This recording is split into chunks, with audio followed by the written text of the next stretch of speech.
अयोध्या वही है, लेकिन उस अयोध्या को हमने किस रूप में प्रस्तुत किया है दुनिया के सामने, यह एक दूसरा विषय था।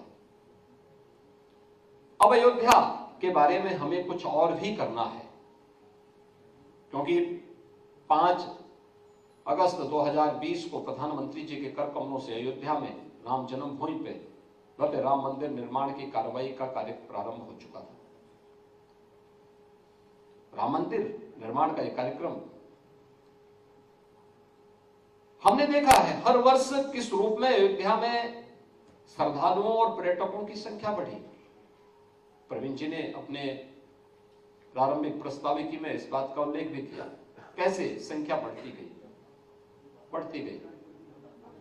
यानी रामनवमी के अवसर पर 2017 में जिस अयोध्या में श्रद्धालुओं की संख्या कुछ हजारों में थी, गत वर्ष रामनवमी के अवसर पर 35 लाख से अधिक श्रद्धालु एक दिन में अयोध्या आए थे। एक दिन में आप सोचिए, 1000 से और 35 लाख तक पहुंच जाए संख्या। हम लोग सशंकित थे, मुझे था कि संख्या बढ़ेगी, लेकिन उस समय हमारे पास इंफ्रास्ट्रक्चर नहीं था, कमजोर था। हाँ, इतना जरूर था कि दीपोत्सव के लिए हम लोगों ने राम जी की पीढ़ी और अयोध्या के घाटों को एक नया स्वरूप दे दिया था। वहां पे नए घाट बना दिए थे, उनके सुंदरीकरण के कार्यक्रम को आगे बढ़ा दिया था। तो श्रद्धालुओं को अलग अलग और उन्हें ले जाने और उन्हें डाइवर्ट करने और उनके लिए भी प्रशस्त जगह थी। आज आप अयोध्या में कहीं भी जाएंगे, पिछले 2 वर्ष के अंदर युद्ध स्तर पर जब कार्य वहां प्रारंभ हुआ इंफ्रास्ट्रक्चर का, कोई सोचता था अयोध्या में अंदर के शहर 4 लेन की कनेक्टिविटी से जुड़े होंगे।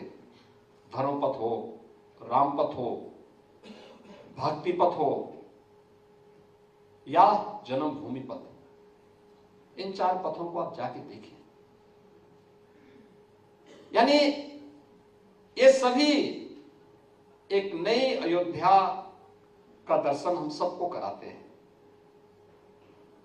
वहां के जर्जर भवन की जगह अब एक जैसी डिजाइन में बने हुए भवन अब आपको राम पथ पर भी दिखाई देंगे, भक्ति पथ पर भी दिखाई देंगे और जन्मभूमि पथ पर भी दिखाई देंगे।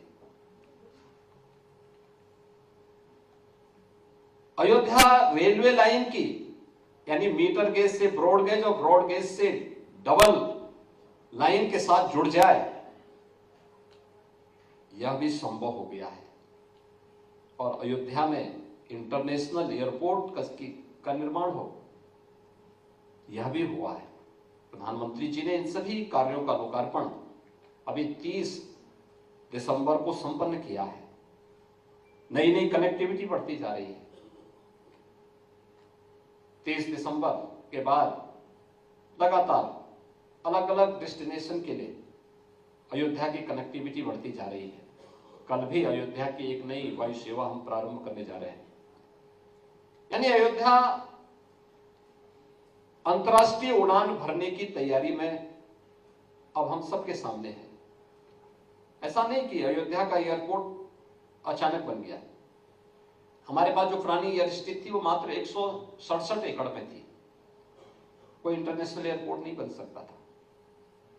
इंटरनेशनल एयरपोर्ट के लिए जो मानक थे और उसकी फ्यूचर की जो प्लानिंग थी, इन सबको ध्यान में रख करके अगर हम देखेंगे तो हमसे 821 एकड़ लैंड की मांग की गई थी first, second and third phase के लिए।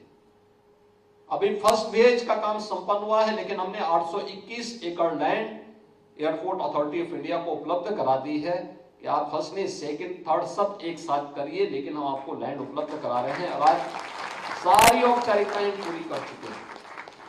एयरपोर्ट की कनेक्टिविटी आप देखिए, वह भी 4 लेन के साथ जुड़ चुकी है।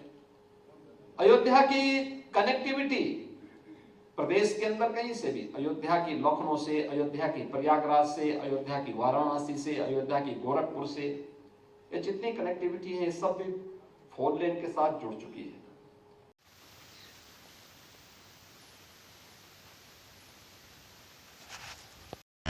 वेद तेरी महिमा गाए, संत करे